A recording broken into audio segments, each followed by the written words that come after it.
Hi, I'm Liz Cully, and welcome back to Cool, Cool, Cool. Each week, I give you a glimpse into what I think is cool and chat with a ton of people that are definitely cool. No topic is off bounds unless, I guess, it's not cool. Welcome to Cool, Cool, Cool. What I miss about living in New York, there's not a million, and I'm not like one of those people that just like RIP New York 24/7. I live in LA, woe is me, blah, blah, blah. But I just love how uncomplicated it is to just like have a drink or have a coffee or have a dinner or whatever with your homies. It doesn't have to be such a fucking production. It's not a production. And I have this friend from Boston who lived in New York forever. And she's always like, here's the thing. People in LA, for lack of a better word, pussyfoot around. They'll be like, oh, I might stop by. I could maybe make it. And in New York, it's like, I'll be there or I won't. And there's no feelings. It's just like a yes or no. And if they say they're going to show up, they show up. And I was like, it is way more like that here. Okay, well, here's the thing. Last night, also, LA just doesn't like talk to each other. Last night in Los Angeles, there was the Variety Women in Film, Okay. Selena Gomez Rare Beauty Impact Awards. There was the Women in Hollywood event. There Okay. was, oh my God, the Autism Speaks Awards events. Okay, we're up to 4. These are like Okay. major celebrity Uh-huh. events, okay? And then there was also Kelly Catrone's LA Magazine party. Now, here's the Okay. thing. Kelly's like my sister. Okay. I had a plan of going to bopping around Yes. to a couple, just like you said, pussyfooting around, throwing my cat everywhere, just throwing the cat around, being a hoe. Uh-huh. Uh-huh. Raymond, when I tell you, I got a phone call that at the Women in Hollywood, you had to park in a second location and then get shuttled in. I was like, No. see you fucking never. Then I went to Kelly's party, and honestly, they had all these sliders and fried chicken sandwiches, and I was like, goodbye. And I stayed there all night long. I just was like, I can't even be bothered with driving to another location. So Right. I definitely pussyfooted all the way around. But I also love like going one place and kind of like just like getting a fucking corner booth and just being done with it, you know? Correct. Totally. Totally. Okay, first of all, you sweet little baby angel. I am so excited that we have finally met via the interwebs. I I, know. in the theme of being a brat and having FOMO, I also saw that you were at the Taylor Strecker relaunch of her podcast party the other night. Yes, I was. I was there for 15 minutes Okay, that because makes me feel better because you pussyfooted around. okay, but that wasn't my intention. I had an RCP'd and then I had to go to a work dinner that night with my dear friend. And then that work dinner took 3 hours. And then they were like, should we still go? So I texted Taylor Donahue and I was like, are you guys still there? And she was like, LOL. Like the time had ended. And I was like, let's just go and try. Like, let's just go and see. And so I was there for like 15 minutes and then I had to like get out because I had to run up to do something else. But yeah, After I went. Yeah. this is the thing in New York, you can fit so much in. Yeah, you're squeezing it all in. And that's after I'd done a full day of work and Zooms and calls. And then you kind of do it all at once. And it's not like a 40-minute Uber. You know what I mean? So in LA tonight, they are saying tonight, I don't know if you've seen this on the news, but tonight is like doomsday in Yes, I traffic. saw like a meme on the internet with like the Yankees game, the Lakers game, USC something. USC football, 3 full sold out concerts, Pink Floyd, you name it. And I am supposed to go to this lesbian event, which like I obviously am supposed to go to. Uh-huh. When I tell you that it is 1:39 p.m. and the party does not start till 9:30, which already red flag for me because I'm Uh-huh. exhausted. I'm already making up excuses as to why I can't go right now. I'm like, oh, I'm tired. Ubers, cabs, but also like, I don't want to necessarily spend fucking $85 on an Uber to go to hang around with some lesbians. No, no. I mean, well, here's the thing. That's not a slight to lesbians. I know that there's this whole drama between gay men and lesbians. I don't have any drama with that, but it just, I mean, a 9:30 party on a Friday is tough. Okay, I want to just say, thank you for validating my feelings. I and then they're like, no plus ones. I'm like, oh, get fucked. Oh, That's so hard. I have an event coming up in New York that's so dumb. I don't want to talk only about work events, but I have an event and they were like, "Do you want a plus one?" And I was like, "Of course, I don't know anyone going to this fucking thing." And they're like, "We're gonna need the guest name." And I'm like, "Well, I don't know who I want to bring because I need to I figure hate out when what they ask the guest name. it It's doesn't so matter. annoying. Like, is this a seated dinner? Like, it doesn't matter who it is." Though I will say, not to also bring up Kelly Catron and I, but we did a dinner together this summer and it was a seated dinner. And some people, because it's LA, flaked and didn't show up. Oh, Could you imagine having Kelly Catron know that you flaked on her dinner party? see, I like Wrong answer. I don't want to meet her because I'm so afraid it could go wrong, you It know? won't go wrong because you'll meet her with me. And honestly, she's like the teddy bear. Like she's the best that ever was. Okay. Because I promise. I'm very curious about these Anna Delvey dinner parties and what's going on. Oh yeah, Uh, ask Taylor. Kelly FaceTimes us. Stop. Yes, with Anna. I literally was at a lunch with her and she goes, and this was before the news was out. This was at least a year ago. And she's like, look who lives at my house. And I'm like, this is fucking unhinged. And I'm obsessed with it. That's crazy. I love it.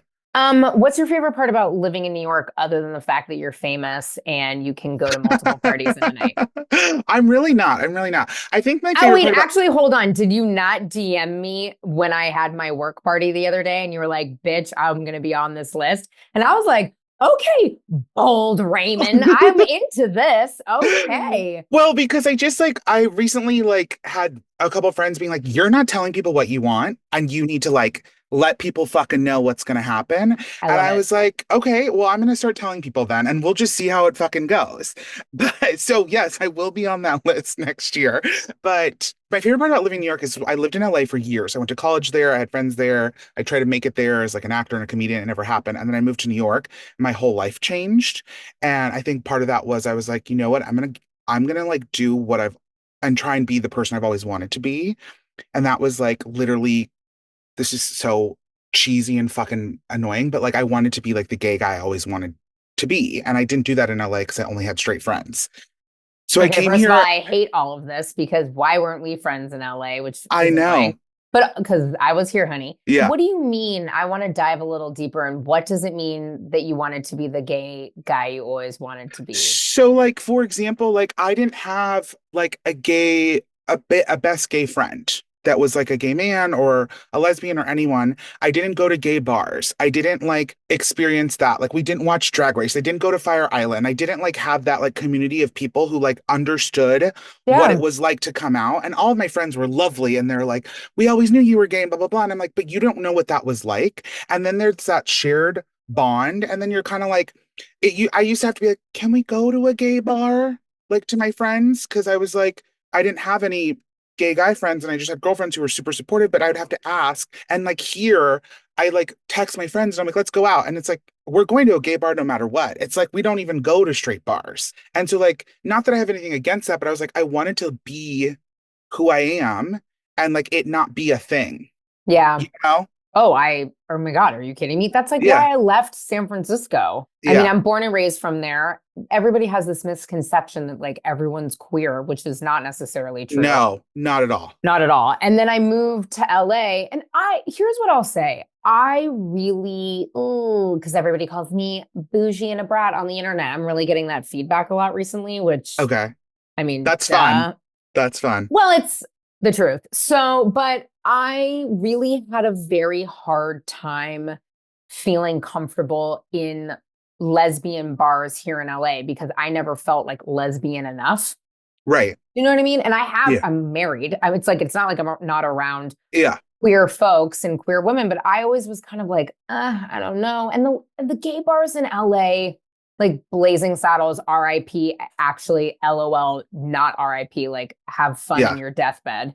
Yeah. Were always so weird and like bridge and tunnel and corny. And I do really understand what you're saying in regards to the queer community in New York, because even speaking of Sarni, you can ask her, we would go, and this is like 10, 12 years ago, we would go to New York and she'd be like, let's go to the Cubby Hole. And I mean, we always had so much more fun in New Yeah. York in queer spaces, because I think in LA it is like this strange universal park Yeah. Disneyland vibe, you know? Yeah. Well, because there's only like one main thing. There's only like Boys Town and WeHo, and then there's like a couple offshoot bars. But Yeah, like here in New York, like there's so many different queer areas. You know what I mean? And you're totally. not beholden to one identity and one vibe. And even with all the different options, you're getting different people at each one. And it's like, I don't want to go to the Abbey and get drugged. You know, like I want to. Exactly. And also Mhm. their drinks are gross and it smells like actual feces in there. Like I went to the reopening. Did you see there was like a reopening of the Abbey? No, Yeah, no. you missed nothing. Okay. So I went because like obviously I'm a very famous queer person. Uh, And I was like, it still smells like poo-poo. It's disgusting in there. It's like literally smells like rotten feces in the Abbey. And somebody needs to call LAWPD or whatever and like fix the sewer. I'm dead serious. And also, like, you are getting drugged. I mean, it's just terrible. And it's yeah. not safe and it feels weird. And it's like nothing but straight guys like trying to pick any queer person up for their like weird fetish. And it sucks. When did you start doing like comedy more than like, did you kind of do the acting in LA and then kind of transition more into comedy when you went to New York? Yeah, so in LA, I was like trying to be an actor for years. I was just in acting class with everyone. A ton of my friends from class are now all working and whatever. And I like, it just wasn't happening for me. And so I had to get like day jobs or whatever. And then I moved to New York during the pandemic. For work. I had a job at the time that I don't want to talk about too much because NDAs. And, you know, the old NDA, we love those. And I moved here and I just started posting on the internet. And it was like, this is what's going on. And I tell stories and I tell jokes. And then like a lot of people that I knew tangentially through work were like, why aren't you doing stand up? Like, why don't you just, this is hilarious. Like, you're funny. Like, why do we not know that side of you? And I'm like, because I'm at work, I'm giving Meryl Streep performance corporate girly, you know, before in my life. And then I started posting about who I was and whatever. I was in New York and alone. And everyone's like, you should do stand up. And so I was like, okay, let me give this a shot. And I did. And I started doing it here. And then I went on the road with one of my friends opening for Heather. And it just kind of all Okay, fell into first of all, I place. love how you're like one of my friends, Heather McMahan, which I need your advice on something. Yeah. Heather, and I've never met her. I'm Okay. obviously a huge fan. Yeah. She's wonderful for a variety of reasons, but wonderful. Because of my work, being at Yeah. Conde and now at Hollywood Reporter, I see her at work events for me all the time. And I am too much of a baby to, and this is so strange because I'm not this way with any kind of celebrity. I'm always like, Yeah. hey, what's up? I'm Liz. Like, I know you from da da da. I don't know. I'm too scared to do it. Do you think I'll be okay? Next time I see her, I'm going to do Yes. it. Oh my God. And we have mutual friends and she knows Sarni. So yeah, it's totally fine. Like, listen, I know Okay. what you mean because there are times where I've been like, I'll talk to anyone or whatever. And then you meet some people, you're like, well, I feel like I really know them, but I don't know them. And that's weird. Am I going to be weird when I meet them? That is Yes. a normal thing, you know, because I think that people are like, the way I break it down for people is like, sometimes you have a crush on somebody and you're like, oh my God, I have a crush on this person at work or whatever school, and you're like, oh my God, I just want to talk to them. I like think they're hot or I'm into them or whatever. And you get like you become the weird girl, right? And Oh you're my like, God. It doesn't happen often to me, but I've done it. but that happens to everyone. And then you're like, wait, just be yourself and it's fine, you know? And also know Fair that enough. like in this situation, like you're not trying to like eat her box. You're just trying to say hello. So Yeah, like, no. what's the intimidation? You know? I know. I think it's always like, don't meet your heroes. I was just telling a Because story. it can go wrong, honey. It And I've can go talked wrong about it on this show because that's the thing. That's why I joke that I'm like so, and she's she always kind of like, it's that weird thing where I feel like she looks at me, she's like, huh, I feel like I know. And I'm like, huh, yeah. and then I like keep it moving. But oh man, I've had some real doozies with celebrities because celebrities are monsters. Like there are good monsters, there are bad monsters, there are monsters in between. And I can be a monster, you can be a monster, For everybody can be a sure. monster. But it has sometimes gone so epically wrong where I'm like, damn, I wish I just never said a word. Never said hello. I know. I totally feel you on that. I was like on a walk the other day and I was in such a bad fucking mood. And I was like, if I run into even my best friend, I'll cut their fucking face off. Cause I had just gotten some bad news and I was like dealing with something. And I was like, but that happens to everyone. So that's why I try and give people grace. But I do think with the celebrity thing, like they're treated like babies, everything is done for them. Like they can forget how to act like a human. Yeah, I think that's really what it is, right? I think it's like so many people interfering with Gen Pop that you're like, and Uh-huh. it gets to be too Yeah. tough. How did you meet Heather? On the internet? No, her and I have been friends forever. We met years ago working together at SoulCycle, like a decade ago, working at the SoulCycle in WeHo. Wait, is And that how I know you? maybe, perhaps, I don't know. Did you used to come to SoulCycle? Oh my God, do you want to know who I just talked about on a Ooh. podcast? But I didn't use her name. Were you friends with them? I was not friends with them. Okay. The reason why I liked this instructor is because they played ratchet rap music, which is that's the only kind of music that I understand. Yes. Yeah. But there was these crazy rumors that like one of this very famous person got offended by the class and da da da da. But here's where my brain goes. Yeah. Is I kid you not, 2 weeks ago at 2:30 in the morning was like, what is that person's name? What is that person's name? So I went into the archives of my mind, Uh-huh. remembered that this person had Facebook requested me, then went whoosh into the Facebook, whoosh, then went over and like deep dove where they lived, their location, what their last name was, everything. Found out that they are now a freaky life coach, workout sociopath. Like Raymond, when I tell you, it was wild. Now, the other thing is that while I did enjoy a soul cycle class or Uh-huh. 2,000, I'm never doing it again for the rest of my life. There were things that happened in the pandemic where I just decided to really become like you moved to New New York York. to Yeah. be a gay man. I went through the pandemic and was like, I'm never doing Barry's boot camp again. I'm never doing Oh, fucking Soul Cycle again. I want okay. none of this shit. I fucking hated it. I don't want to work out like that. It's too hard on my body. I can't fucking deal. I never want to go to WeHo and see 40,000 people that I had sex with back in my early 20s that I never want to speak to again. But Uh-huh. yeah, because it's so funny with you, I'm always like, I really feel like I know you. And it has to be from that Yeah. God-forsaking West Hollywood Soul Cycle. Oh my God. Okay, well, I love that it might be that because I do feel like a lot of times people are like, I feel like I know you or I've met you or whatever. And then they'll be like, oh my God, I know what it is. And then they'll show me this picture of like some sort of mixed race homosexual that they know who's also morbidly obese. And they're like, you guys are twins. And I'm like, oh my God, like, I don't want to be rude. Like, I'm sure you think your friend is beautiful, but like, I'm going to jump off a fucking bridge if that's what you think I look like. And like, I look at myself a lot. I'm addicted to the mirror. Like, I know like every inch of my face. And if that's what you think I look like, it's over. I, You know what's funny though is I I have need all these oh my God, or Soul Cycle friends. Oh my God, you have to meet. Well, we'll talk about, I mean, of course, because you and I are going to be best friends for our lives, but you have to meet my really dear friend who just moved to New York. They used to be working at Soul Cycle, then became a Soul Cycle instructor in the Bay Area and now live in New York and they're gay. Are they still with Soul? No, Okay. don't worry, you I can don't be friends have now. any like I'm good with them. I don't like need to say anything bad about it. I met my best friend there. I met a couple of my good And friends there. Heather, oh my God, remember Pixie who like used to be on fucking Tattoo, whatever. I mean, LA Soul Cycle is so special and so specific.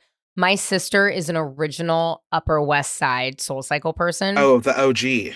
and it's still her entire personality. Oh, And we're yeah, really holding on to something. we're really holding on to something. I've tried rehab apparently isn't covered by insurance for Soul Cycle addicts. I don't really know like what to say. Yeah. I love that you guys met at SoulCycle because that is a Yeah. trauma bond that is so Yeah. specific, especially, like I said, once again, the West Hollywood Yeah, that's where I worked. SoulCycle is like, What's crazy too is I started in Santa Monica and then they moved me over to WeHo and like it was just two totally different worlds. But yeah, I made some of my best friends from it. And then what's crazier is that so Heather and I met at SoulCycle and then her dad passed away. But before he passed away, she started working at Bodies by Simone. Have you ever been there? have I ever been to Bodies by Simone? Absolutely. In fact, like, not fucking Radhika. What is her name? Rashida Jones, like constantly like standing in front of me, really fucking annoying me, and I couldn't get the goddamn choreo. Yes, I've been to Bodies by Simone, which is now, ironically, which is just shows how weird LA is. It's like a 2-story weed shop now. Yes. So then I worked there too. So I worked. What? Then Yes, you and I must be yeah. intertwined. So I worked there for 2 years and I loved Simone. I loved that job. It was honestly one of the best jobs I had in LA. Like everyone was so much nicer than SoulCycle. Yeah. And you wouldn't think that because it's all like, thin moms, whatever. But Simone was just so nice that she like, it kind of like, you know how they say the fish rots from the head? Yeah. She was so great and so lovely. So then everyone else was pretty lovely there. And yeah, so I worked there for years. So a lot of people, I'll meet a lot of people now and they're like, do you live in WeHo? But they can Wait, never play. the They never fact can place it because they see me and they meet me, and I'm a bigger dude, and I'm not embarrassed by that.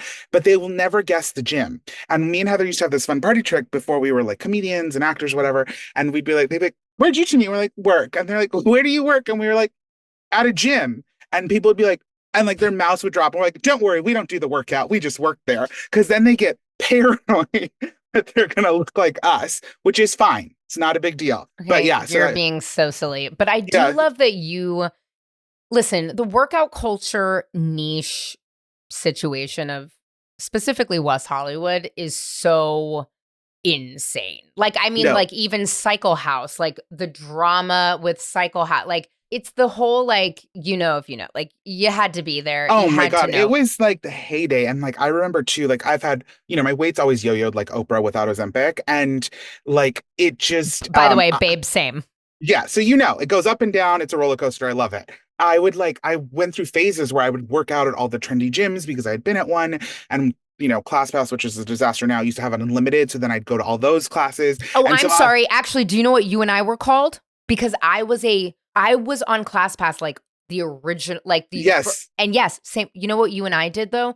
We were called super users because I ended up speaking to the CEO of stop. ClassPass. I That did. girl.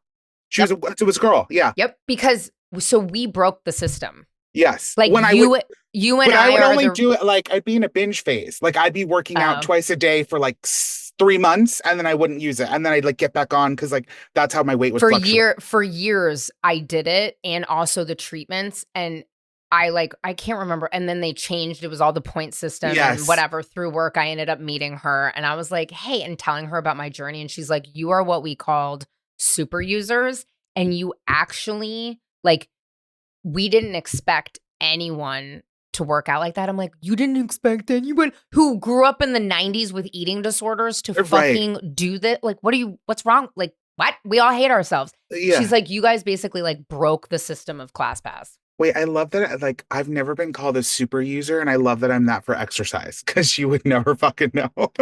Again, girl, same. Like, Uh-huh. what? Yeah. Wait, that is so funny, but Yeah. So we that were is just so missing each other for years. Yeah. So I was in WeHo for years, and then I moved to New York, and now I'm in New York. I'm in New York. I don't say I'm a New Yorker yet because I've only been here. It'll be 4 years in January, and people get so testy about that. what a month to fucking move to Uh, New York. It's like Tell me. freezing. Uh-huh. And I moved here. I left LA on January 4th.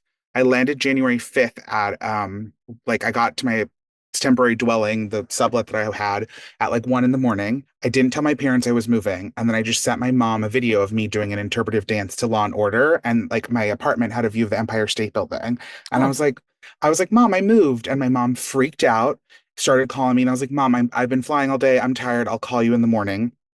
I didn't call her all that day. The next day, the insurrection happened. And my mom was freaking out. She's like, Are you okay? Are you okay? But I'm like, Mom, what are you talking about? And I was quarantining in my house and I hadn't started work. She was like, Turn on the news. And so literally I got here during the pandemic where they were doing checks on our doors. If you were quarantined, if you had just got to New York, the police were doing door knocking and you could get fined. And I didn't know anyone here. I only had my job. I wasn't starting. And then the insurrection happened and it was winter. So I like got fucked so hard by New York the first time I was here. I mean, when you live in LA, you don't realize that coats have a function. Like I know. before I moved to New York, I never put my arms in the sleeves. And then I moved here and I had to order a puffer coat. I'm like, what do you mean an Arctic coat? Like, what's going on? And I've always lived in California before that. And I literally, that first month I was here, I think we got like 20 inches of snow and the insurrection and the pandemic was still going on. And I was wearing a mask. It was insane. And that's what I was talking about on the internet. And everyone's like, this is crazy. You should start doing stand up. Wow. That's a Hmm. lot. Hmm. You just did a tour with your BFF, Heather McMahan. Hmm. Yeah. The thing about Heather is her audience from a distance is very predominantly white, cis, straight women. Mm-hmm. Yes.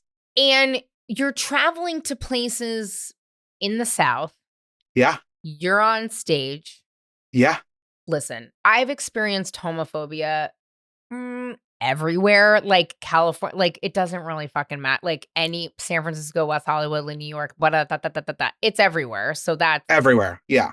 were there any moments where you felt like, wow, I'm like doing a low key political act by being on tour right now in front of all of these predominantly white, cis, straight people?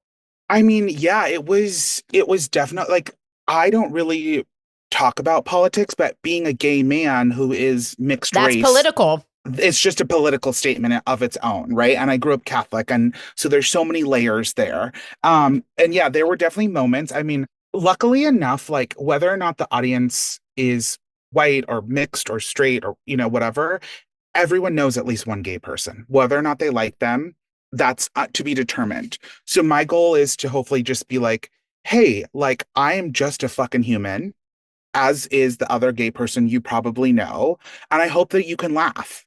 And Yeah. that's it. There's definitely been times where like it didn't go well, and there's definitely some cities like I don't want to name because I don't want to like offend those people, but there were cities where it was like really, really hard, and I've like walked off stage being like, wow, I would say if you feel the people that hate you more than you feel the people that love you, especially when Really? you're yeah, when you're on stage And is and it you're because they weren't, it was like energetically? Was it because they weren't laughing? Was it like, what was the It's vibe? yeah, it's because they're it's like they'll laugh at a story that I'm telling about one thing, and then it's like then it bleeds into a story about being gay, and then it's silent, or they're uncomfortable, or there was one city that we went to, and it wasn't even in the South, but we went, and I was like, I say the word gay, I think like 6 or 7 times in 15 minutes, and every time I said the word, there was this older woman in the front row. I could see her because she's in the front row, and every time I said the word gay, she was just like she would like shrug her shoulders, get so angry, look away, and like, ugh,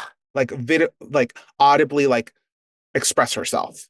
And it was just like, that's really hard.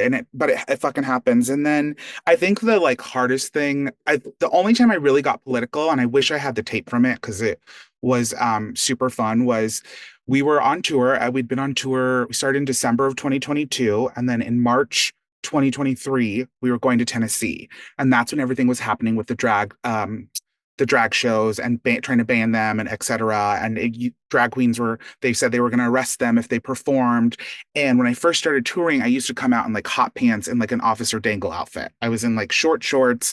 My testicle could fall out at any moment. I was in a cop costume and like essentially doing drag. And I would open the show like kind of doing a strip tease, and then I'd go into the stand up. And I remember we were in Nashville, and I was like, well, I have to say something. Like it was so bad that week. And I was like, I'm literally going on stage kind of in drag. Like if I put a wig on my outfit, I would fully be in drag. Because I had makeup on, I wear makeup on stage, etc. And yeah, and so I said something, and I was just basically like, listen, I don't remember exactly what I said, but I said something along the lines like, I've never heard of a drag queen doing blah blah blah blah blah. I am Catholic. I have heard of a priest doing blah blah blah, and I hope that tonight I don't get arrested. And then I just like went into my whole set, and that was the only time I really kind of addressed it politically. But Nashville is really interesting because like again, it is the South, it's Tennessee, but like that's a fun crowd. You know what I mean? Yeah, Nashville is totally. it's one of my favorite cities to perform in. I love it. It's people come into Nashville. It's a city that people come for shows, etc. And honestly, like it's super open. It's a creative city. Everyone there's like writing or in the music biz, or they're transplants. Like so it actually went over super well there. And we had a couple friends that came to the show who were lesbians, and they were like, thank you so much. And like that was incredible. That was beautiful, blah, blah, blah. And I was like, and I only made the 2 jokes about it, and then I moved on. And that's all I needed to say, you know? I know. It's like a tricky thing because I just read an article about Alex Cooper and her interview with Kamala Okay. on Call Her Daddy. And she's Okay. like, I really never talk about politics, but like the opportunity came to me, like I couldn't say no. And then of course I'm like, okay, first of all, if the Vice President of the United States of America wants to come on your podcast, like what? Yeah. Second of all, I think we're in this unfortunate situation right now where, like you said, being a queer Catholic Latin, like, mixed race, but like that is a political act within itself, right? Or like Totally. being a visibly out lesbian in a big corporate job like me is a political act. And I talk about it and don't care. And For you know what I mean? sure. And so it's difficult to not be political when we're at this weird moment where everything is fucking political, inclusive of the entertainment industry. And I would say the entertainment industry is probably like the most fucking political thing ever right now, you know? Yeah. Yeah, for So sure. it's tough. It's like a Yeah. thing where you're just like, fuck, I almost want to just like let loose and laugh and not think about what could be or what is or what's happening. But then at the same time, it's like, you can't not. It's a tricky thing, you But know? yeah, I mean, no, it like you said, it's everywhere. I remember like, have you watched Monsters on Yeah. Netflix? Obviously, there was like this viral clip of that I've seen on the internet where he said he had an acting teacher say his voice was too gay, and then everyone's Hmm. like, oh my god," and I'm like, hi, welcome to 7 years ago. Like I had so many acting teachers. I went to a voice coach to try and lower my voice to be able to audition and like not like sound as gay because I thought because there still weren't gay people on TV. Like there weren't as many as there are now or openly or whatever. And so I was like, guys, I just want you to realize how far we've come by just like adding representation. And I think that people forget, like, and a lot of my stand-up on the last tour was talking about coming out and how nervous I was. And I came out and like I believe I came out to my family in 2015, which is like less than 10 years ago, almost 10 years ago. But even then, it was still a thing. Like people Yeah. weren't coming out, celebrities weren't coming out. It wasn't as vocal. And I'm like, I think you guys forget how far we've come in a decade and how quickly things can change. And that is political. And that's where Yeah. we're at. And we're witnessing what 4 years did now. Well, I know. And the other thing is you have like a lot of these young folks. I had another comedian on the show this morning and we were talking about like comments on the internet, like, and how absolutely out of control the Yeah. comments are get back. Like for a second, it felt like things were calming down with like trolls. Yeah. And Yeah. then now it just like ramped all the motherfucking way up, up, up. And I'm like, this is crazy. And you even have young, like Gen Z queer folks that are like policing us about like, you're not like inclusive enough or gay enough. And I'm like, bitch, do you know what the fuck it was like for me 15 years ago being out at work? It sucked. Like, Mm-hmm.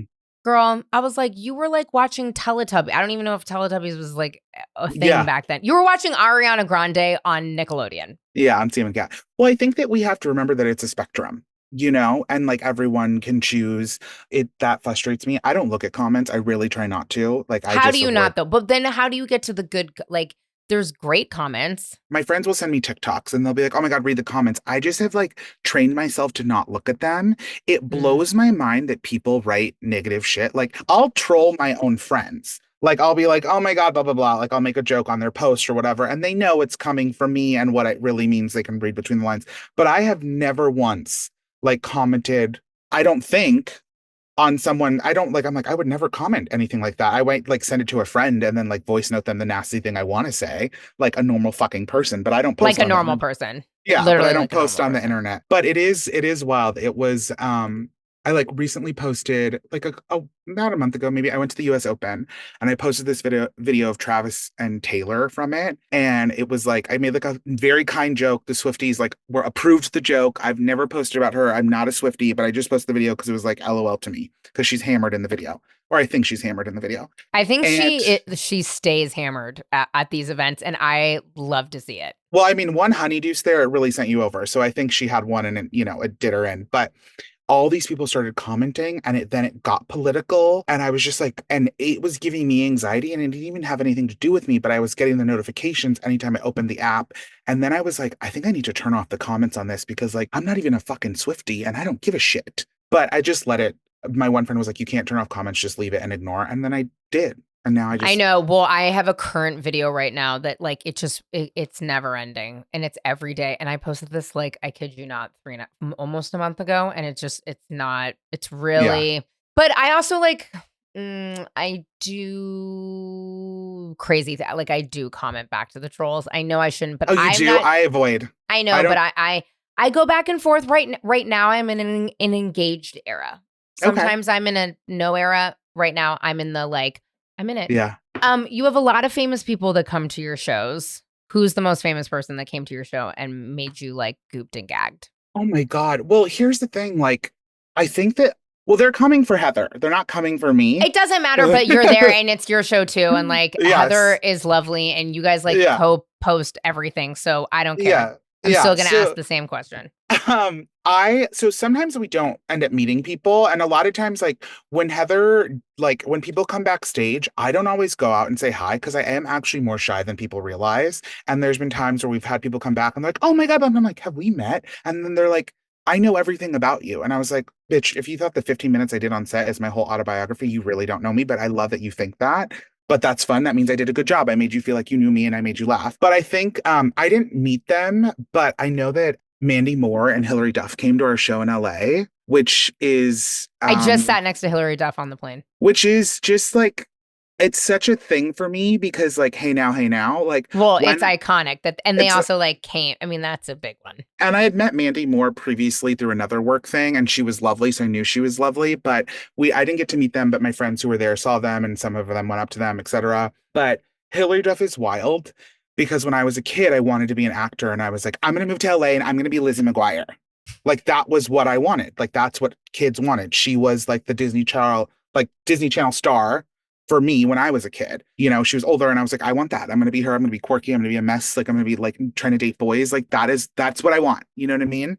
And so knowing that was crazy. I didn't get to meet her, but that's fun. Yeah. That's a good one. That's like a very good, like early aughts, like double team throwback situation. Oh yeah. When they announced the reboot, I like didn't have an agent. I still don't actually, but I was like, I will do whatever it takes to fucking get in that room to be on that show. Because if you don't think I'm going to be on that show as her gay best friend, you're fucking mistaken. But it ended up getting canceled because of a gay character. So wait, is that why it got canceled?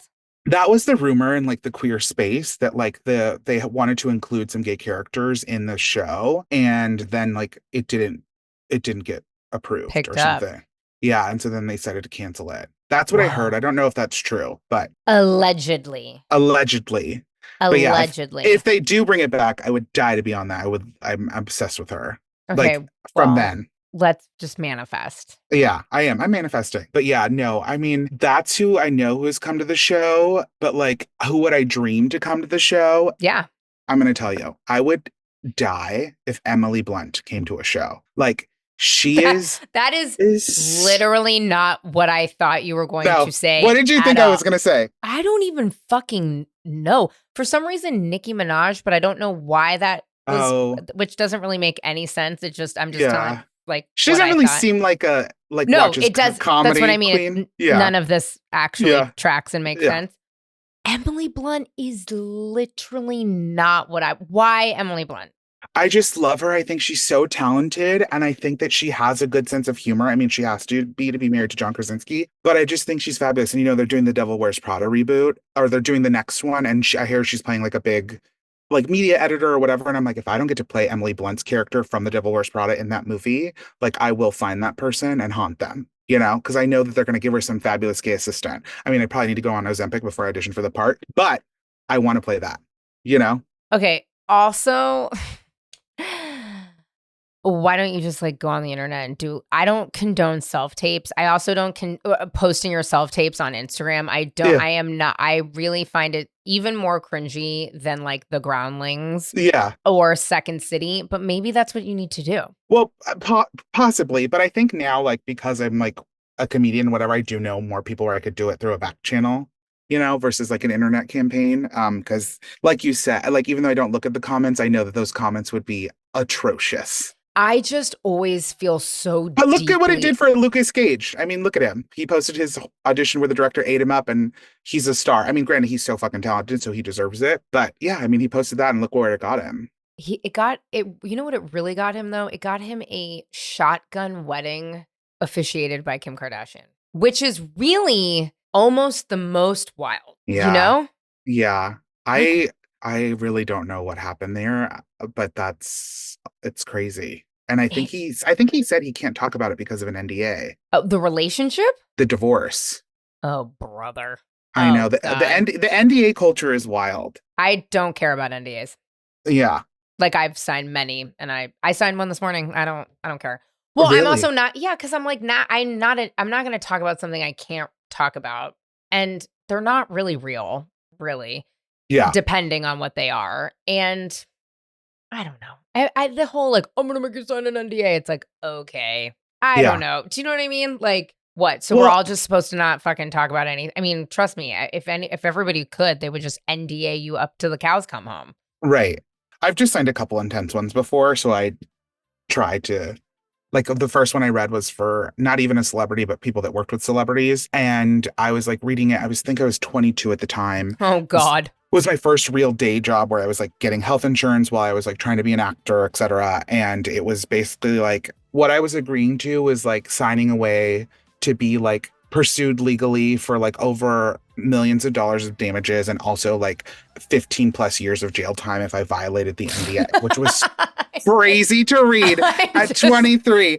And like I'm just in like dying. and then like I can't really say much about it, but it was like it had to do with the music business with the world's biggest pop star. And I met their family, and now that pop star is free, so, allegedly. And so it really, I saw a lot, so I understand why we have them, and I heard like very confidential information, which I won't share. But wow, it was wild. Yeah, digest that one. And that's the stuff I can't talk about on stage. And if I could, oh boy. Oh, I mean, you know, I bet. Yeah. Well, the good thing is that the next time you go to Bellato's with all of my best friends, I'm going to be there. Yes. And I'm going to insist that you have enough espresso martinis to tell me at least a few things, and you can change names. How's that? Well, I mean, of course.